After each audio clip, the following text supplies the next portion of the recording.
Hello, welcome to another edition of the Pace Report. I'm Brian, Pace reporting live here at Smalls Jazz Club here in New York City for an unprecedented 2 nights. Alto saxophonist, composer, and arranger Steve Slagle has played 4 shows to sold-out crowds here at Smalls. Now, as you guys might know, Steve has been a staple of the jazz community for well over 40 years, backing the likes of Lionel Hampton, Jack McDuff, Milton Nascimento, Joe Lovano, Ray Barreto, Charlie Haden's Liberation or Music Orchestra, and the great Carla Bless, just to name the endless few. Tonight we're going to sit down and talk about this brand new record, which was recorded during the height of the pandemic when New York City and the world was shut down. In fact, he went through hell and high water to find a recording studio to record this project, featuring the great Jeremy Pelt on trumpet and Bruce Barth on piano. And we also sit down and talk about and reflect on some of the great musicians and friends that he's encountered over these last 40 years, ranging from the great Michael Brecker to the great Jaco Pastorius, as well as the legendary Jack McDuff. So sit back, relax, and enjoy Mr. Steve Slagle performing live here at Smalls, here on the Pace Report, here in New York City.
Steve, congratulations. You know, the last 2 years have been crazy worldwide. You recorded 2 projects. This first one I want to talk about, Nascentia. Yeah. At a time when the city was completely shut down, recording studios were not operating or functioning, you, by the grace of God, had an opportunity to record this project with some stellar musicians. Tell me how this project come along. You know, when the pandemic first hit, it was like March. And I remember it so well because it was such a shock. And suddenly I was home all the time. And I thought, well, the one good thing about it is, you know, you can let the music, you know, composition-wise, I didn't have anything else like stressing me out because, you know, there was nothing else to do but lay at home and take a walk. So some songs started coming to me, and the first one was Nascentia, which is the third of a suite, and it ended up being a suite. And really, I wrote those first couple of songs just to pacify myself. You know, I played them at home, and the one it's peaceful. It's Nascentia is like a peaceful kind of almost lyrical. I don't know. It reminds me of feeling at ease, and it just settled me down, you know. And then the one we released, which is the first cut of the record, came when a month later, when I wanted. People were saying by the summer everything's going to be cool, and this is 2 years ago. Right. People were like, yeah, by this summer. So I wrote. We released for the idea of when the summer comes, I'm going to have that song ready because it's kind of a breakout. Like that's a song like almost you could dance to. But it turns out that, you know, as you said, by the time we went in the studio in September September 2020, there were no studios open. And I didn't realize that because I always go to this one studio, Trading Eights. It's my place. It's with Chris Sollett as an engineer. So I called Chris, and he tracked down the one studio, Sear Sound, that was open because it's a 5,000 square foot huge studio on 48th Street. And they have big windows and plenty of airspace. So they weren't officially shut down.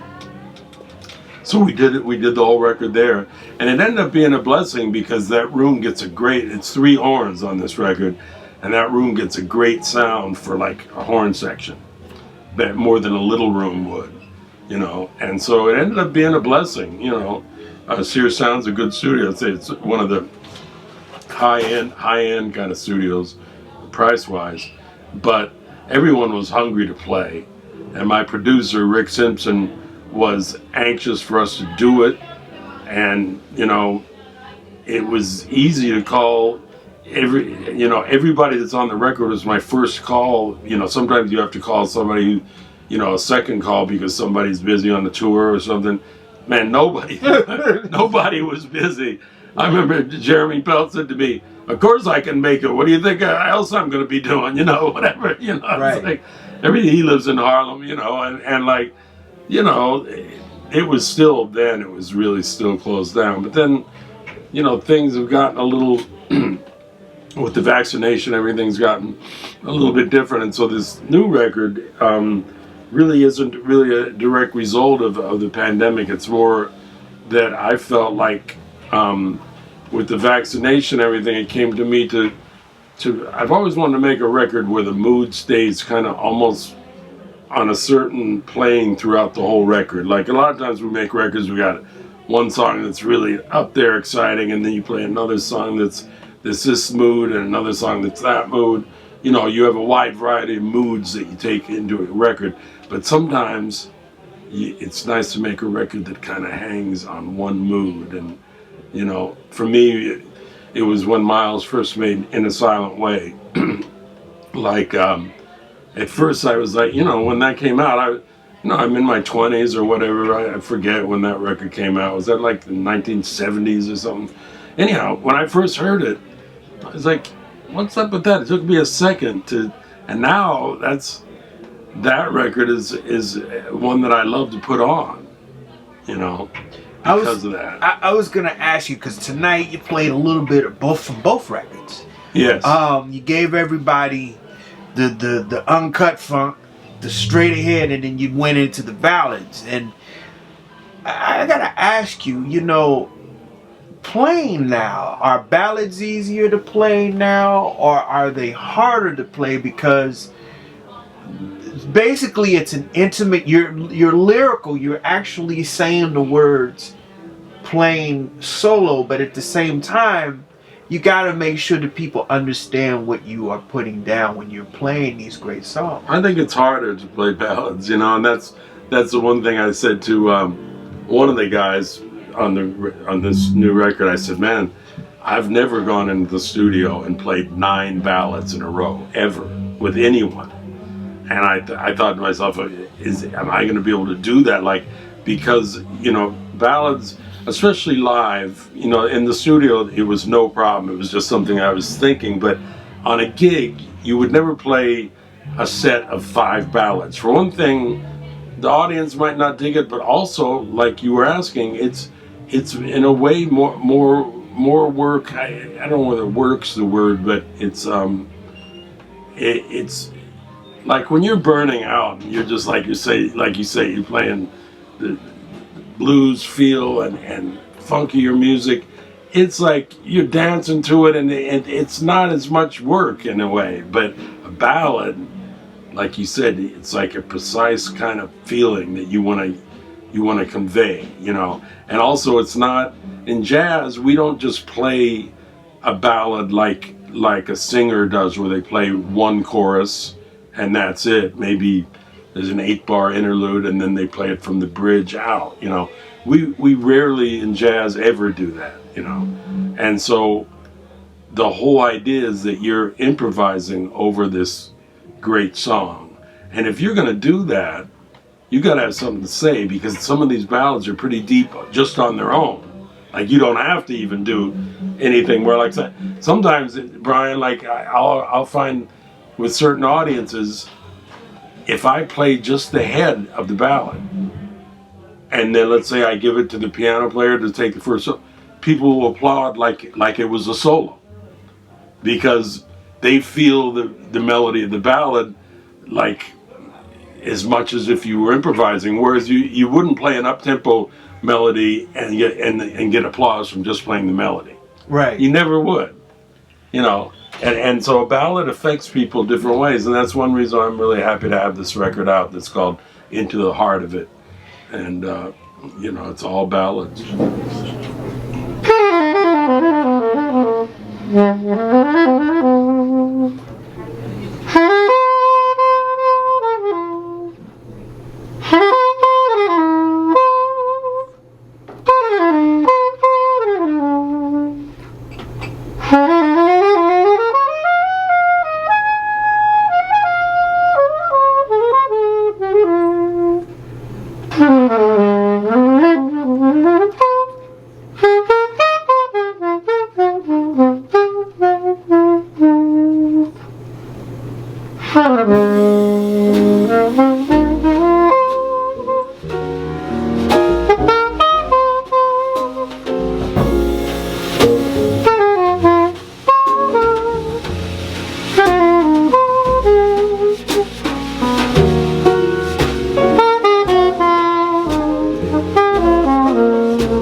Growing up, my grandfather was a huge.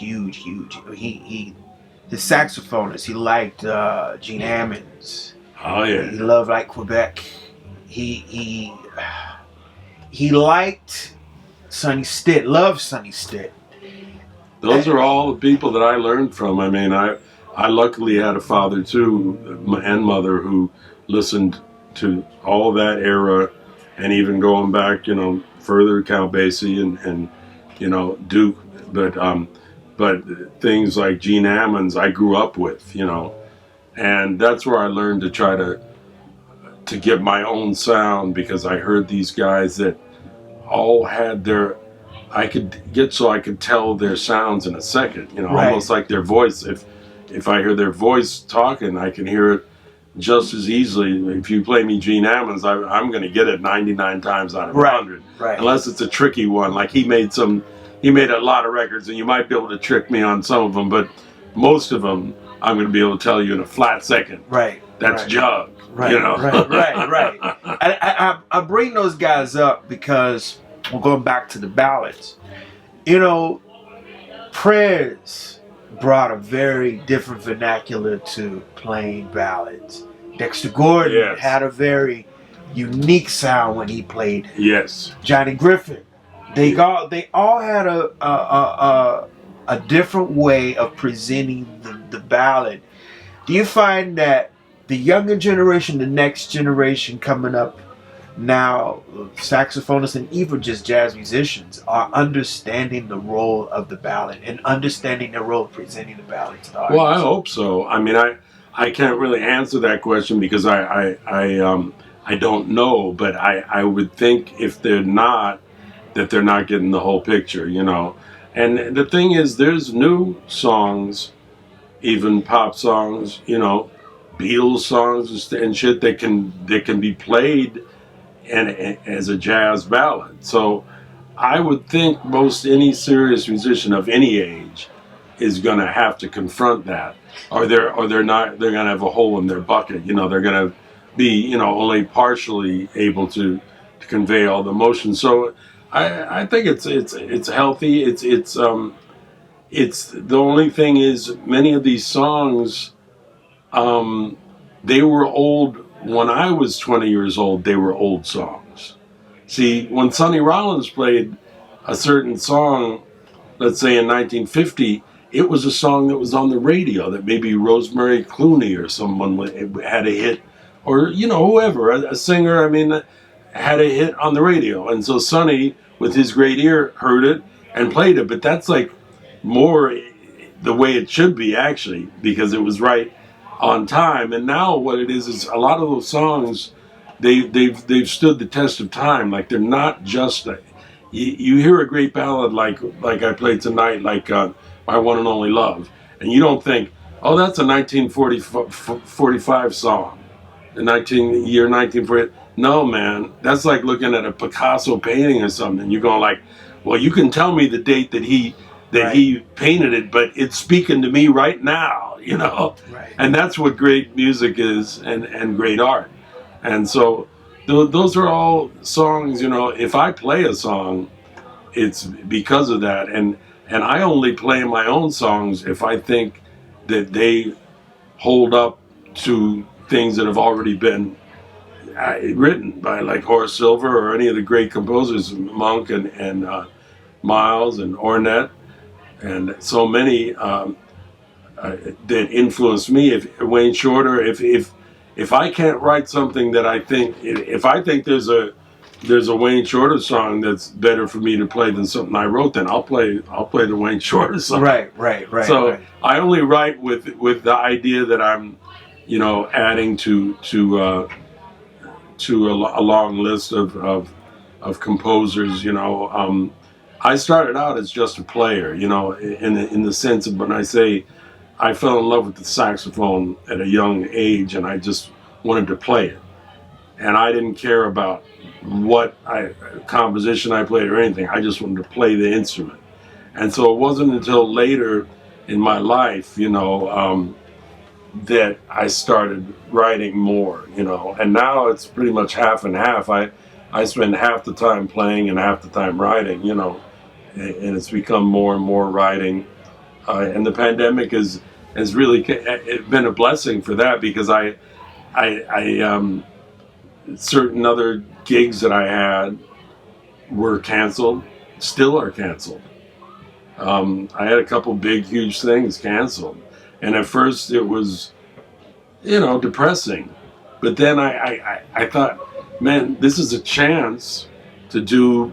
See, composing takes like some time, and it takes being composed. The word has a double meaning, because you can't like compose in a fucking, busy airport. Maybe some guys can, but I can't. I can't sit in an airport waiting room and compose a fucking masterpiece. To me, I kind of like to be in my room with my cup of coffee or whiskey or whatever it might be. Usually it's not whiskey, because that's after you write the song. You dig? But what I mean is in my own environment, in peace. That's when things come to me. That's when. Now, sometimes in hotels it does too, but some hotels are peaceful. So if I have a day off in a hotel, it's been so long, man. It's been 2 years since I've been in a hotel. But, I spent a lot of time traveling. And so sometimes in a day off in a hotel, I'll be able to do that. But if I'm busy working and stuff, then usually the composition is, set aside for another time. But the pandemic, a lot of stuff has come through, and, in that sense, it's a blessing, but in a lot of other ways, it's not. We lost a lot of close people, friends, family, and a lot of people have suffered, and so, it's something. I got 2 daughters, and they're young, and they're in public schools in New York City, and it's amazing for me to believe that my daughter's 16, just turned 17, and man, when I was 17, I was hanging out all the time with my friends. Yeah. During now she's just now started because public schools opened in New York this year, but the year before, she didn't hang out with anybody, and she was 16. I thought, man. A lot of these guys didn't have proms, didn't have graduation services. This city has taken, the world is, gone through, we've had to readjust. Yeah. This is basically what this whole pandemic has been about. Yeah. I want to ask you, as a musician, and you being one of the eldest statesmen in the jazz community here in New York. At this point, yeah.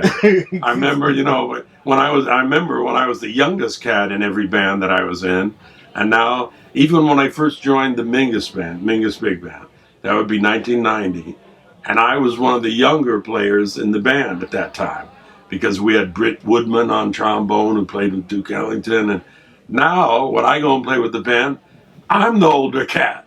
I'm Britt Woodman's age that he was in 1990. Wow. Something like that. You know, Britt was a beautiful, beautiful musician, man. Played with Duke Ellington and Charles Mingus. And I learned a lot from him. But it's funny, I thought the other day, like, you know, I went from being the youngest cat in the band to now the elder statesman. And to tell you the truth, I like having, I feel like I'm playing better now than ever. You know, the only thing that can hold you down is staying in physical shape. But mentally, I'm hearing more music now. I'm hearing more of my own sound and my own music now than I ever did when I was young.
noticed as of the last 3, 4, maybe 5 years, you've gotten away with guitar and had more piano in your ensembles. Is there a reason for that? Yeah, well, that started with Alto Manhattan, which is the last song we played tonight, and it's the name of the record that I think is from 2013 or 14.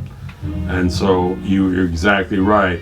That's when Lawrence Fields is a pianist on that, and I met Lawrence when he was in Boston, and a student, and he played great even then. And so when he came to New York, I started. I played with a lot of great guitar players and enjoyed it, but I started realizing that the saxophone is like a more instrument of the earth, like, whereas I think of like electronic instruments are more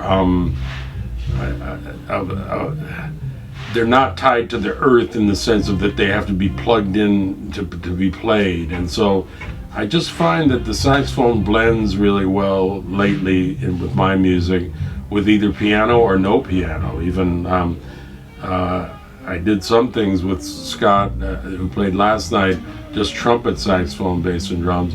I like that a lot too. And so I'm getting away with blending. I've gotten away from blending with electronic instruments just because I think it makes the saxophone sound better. But I still love the guitar because it can be like a trumpet and a piano at the same time. Like a guitar can comp and play lines like in a trumpet's range. So I do like it, and I always will. But you're right, my last like 5 records have all been with piano or one without piano. And they're my favorites, from Alto Manhattan up to now are the favorite records that I've made. I mean, I did there's a record called New York that I did in the year 2000 that right before 9/11, and I called it New York, even though I didn't know that all that was going to take place when the record came out. And so that kind of coincides with what I think is my best work. And I don't think maybe it's just a coincidence, but I've always liked piano, and I like to play with great piano players. And so Bruce Barth is just fantastic. Lawrence Fields is on 2 of my other records, and Lawrence used to play with Joe Lovano. That's correct. Yeah. And Keith Brown also is on. Who lives out in your area. He lives in, I think, East Orange, New Jersey. Keith Brown is on one of my records, a young, up-and-coming, really good piano player. And so, I am writing music with that in mind lately, and I like the sound of it, You were mentored by quite a few people, but one in particular was the great Jackie McLean. And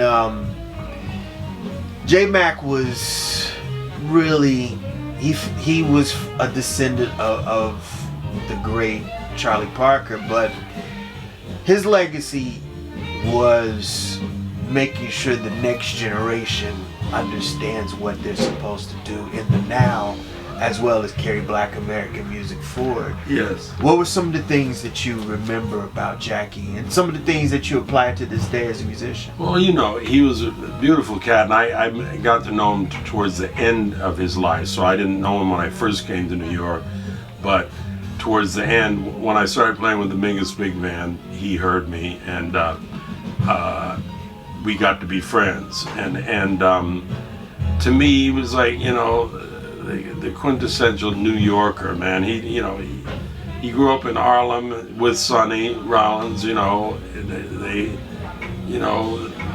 That was their turf, and they come from that. Being New Yorkers, it's a little bit different. Miles Davis wasn't a New Yorker. Even Charlie Parker wasn't a New Yorker, in the sense that they were from other places.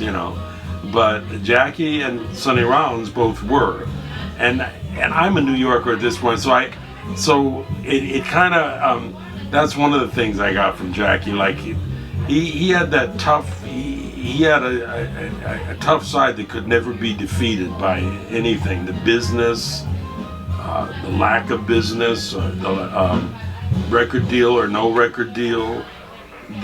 He persevered, you know. He had that kind of personality, and you can hear it in his playing, you know.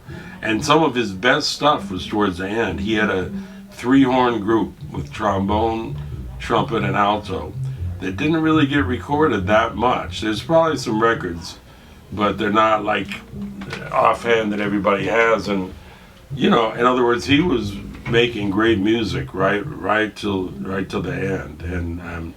And I admire that also, you know, because it's one thing, you know, the cats that leave early, you know, that pass away early, there's a certain mythology about that. But I'm most, at this point, you know, like you said, being the elder of my colleagues in some ways, or at least among the elders, I appreciate when somebody can last a while, like, you know, can be playing great up until they're, you know, Sonny Rollins, if it wasn't for this 9/11 disease he got, would still be playing. And he was playing great right to the last minute he played. Lou Donaldson the same way. Lou Donaldson. Yeah. And so those kind of people, you know, that's the reason I'm in New York, is because of people like that, you know, and the community of people like that, you know. Not just Lou Donaldson, but everyone that Lou Donaldson knows, and everyone that knows Lou Donaldson. That's the community. Yeah. You know, and for instance, you know, for example, and that's why I'm here. You know, it's selfishly for that reason, because I don't necessarily think the weather's so great all the time or anything. Right. You know? Right. And I don't really love the subways or any of it that much. You know, I do love New York, but I was born in California. I was born, you know, the town next to where Kendrick Lamar is, right next to Compton, is the town I was born in, called Gardena. He even mentions Gardena in one of his raps, which I thought was, I played it for my daughter, and she was impressed because she likes Kendrick. And so I grew up in that area of Los Angeles, and I still like the West Coast, you know. What is your take now? You know, Kamasi Washington and his little clique of people coming out of that area. They're bringing that music back. I like what I hear. You know, I don't have all their records, but I do like. I am a fan of Kendrick and the guys that have played with him, and I can kind of sense that. Where he's coming from, only because I was born there. Like, I don't mean coming from even like in his I just mean in his roots, you know, like where he was born, and the sense of family that he has, and the sense of that being where you're from. You know, I feel that about California still, but if I went there now, everybody would be like, oh, the New York cat is here. Nobody knows I'm from there. Right. Because I left when I was 10 years old.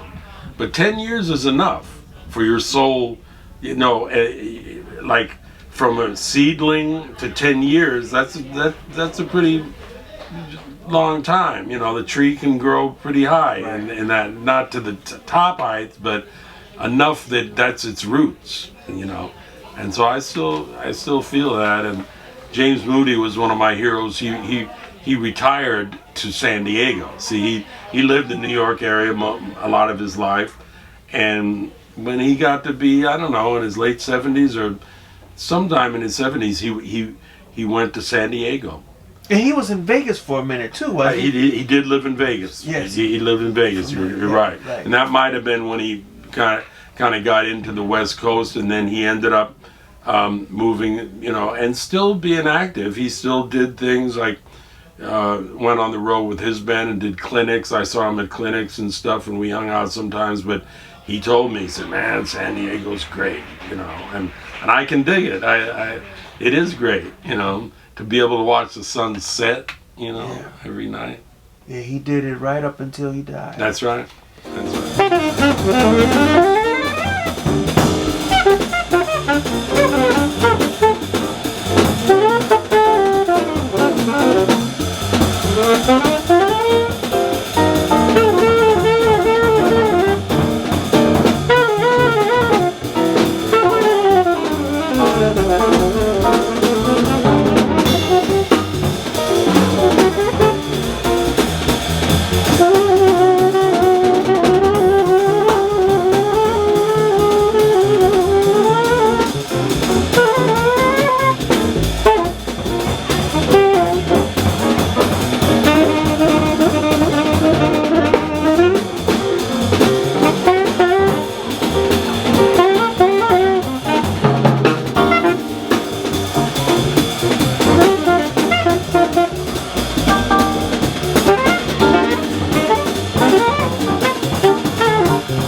played all types of jazz music, and I'm talking from Jack McDuff to Carla Bless to the Liberation Orchestra, Charlie Haden.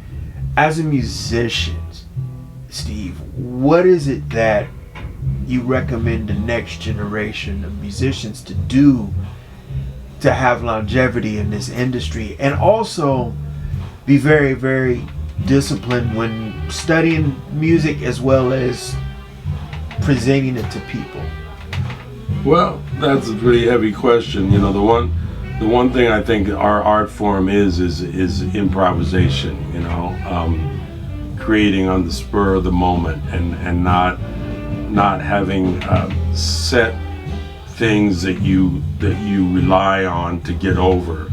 And so I think for a younger player, you've got to be an improviser. You've got to have the strength to be a true improviser, to be a jazz player. And that's a difference between other musics, you know, and so that's an art in itself. It's a matter of time, you know, and being, you know, in the place and the time that you're playing, and not just repeating something that you did, you know, last night or the week before just because it got over, you know. Improvisation is the art form that is the essence of what jazz is, which is unexpected and even surprising yourself, you know. You got to be able to surprise yourself while you're playing. So you go like, shit, I haven't heard that come out of my horn before, and maybe it's good, maybe it's not, but if you do it enough, it ends up being like the things that are good that end up lasting, and it changes all the time. You change, and your music changes fundamentally. Even you've pointed out changes in my music that have come from that, having that kind of a spirit of being an improviser. And so there are times, you know, Brian, when let's say tomorrow I might pick up my horn and not play anything that we played today or the night before, and just go like, let me just create some sounds right now, like just, you know, improvise some music right now in this time and space, whatever it is, tomorrow at 3 o'clock, you know. And that's part of, to me, what you have to do, you know. It's like to keep fresh, you know. Who are some of your musical influences? Oh, so many, Brian. It's like I said, I'm blessed to have had a family that had the records when I was, you know, 5 years old. And so I would stare at these album covers while I was listening to like Bird, you know, Bird on Verve, the one record that he plays, The Song Is You. It starts with The Song Is You. The strings record? No, not the strings one, but it's around that period. It's a quartet record. It's one of the few quartet records he did with just piano, alto, bass, and drums. And I would listen to that record and just look at the cover and you know, fall in love with the sound of the saxophone. And really, you know, the thing with me is I listen to, you know, I hear interviews with some good musicians my age that'll name like 3 people that were their influences.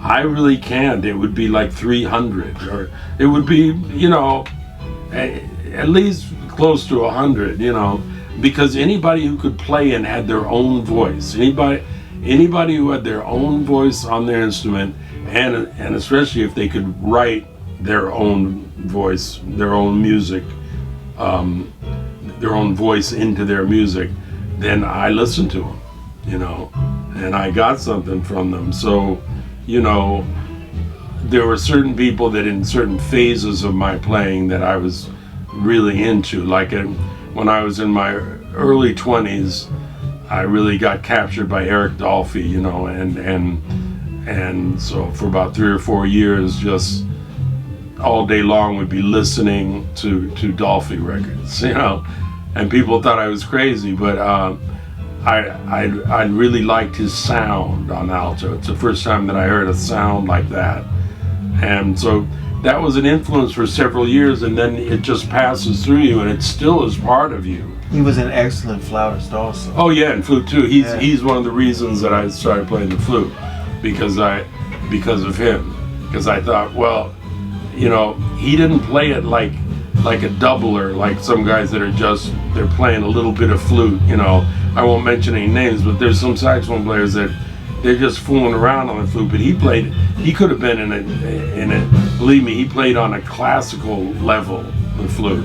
And I try to, you know, I try to continue that idea of, if you're gonna play an instrument, play it like completely, not just halfway. And I have to piggyback on what you're saying. I think Rashawn Roland Kirk was an excellent flautist. Oh yeah. Moody was another great. Yes. Yes. Herbie Mann was kind of. See, that's an example of he did other things, you know, or Charles Lloyd. He's not really that good of a flute player, but he gets over, and so did Herbie Mann. But I like that classical sound. I like Dolphy. Some people think it was crazy, but actually he was playing the flute in a classical way. By that I mean he was playing it with the dexterity and the sound of great classical players. And Mingus was like that in a sense too. Mingus wanted to be a cello player in a symphony, you know. And if it just happened to be that he's black and they didn't have black folks, then it wasn't his fault. Yeah, I mean, in a way, it's a blessing. Right. I would say it's a blessing to the world, and that's how things turn around. But you know, if Mingus was here right now, he might say, "No, it wasn't a blessing. It caused me a lot of pain," you know. But the point being that I think there is, you know, there's less separations in music than you think. Because a good sound on an instrument is a good sound. Now, if you're not an improviser, that's something that you're missing. But the sound of a really good player on an instrument is something that's going to affect you, you know. And so even there are classical players, classical flute players that I liked a lot, that I listened to a lot. But Dolphy was the first that really grabbed me, you know. That'll do it again for another edition of the Pace Report, reporting live here at the famous Smalls Jazz Club here in New York City for the official New York record release of Steve Slagle's brand new CD, Nascentia, now available on iTunes, Amazon.com, and CD Baby. For more information on his upcoming club and tour dates, and also to order his brand new CD, please visit him online at steveslaglemusic.com, and also follow him on Instagram as well as Twitter and Facebook. I'd like to personally thank the staff and management here at Smalls for their warm hospitality. As always, people, I can't stress this enough. Please like, share, and subscribe to my videos here on YouTube and Vimeo, as well as visit my website, thepacereport.com, for my weekly column, as well as my past segments.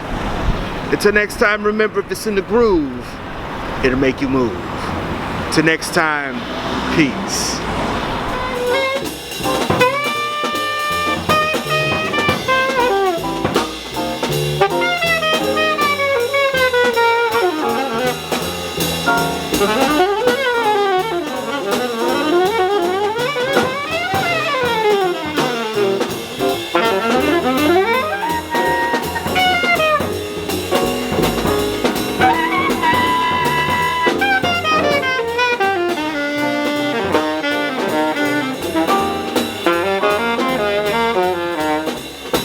Mm-hmm.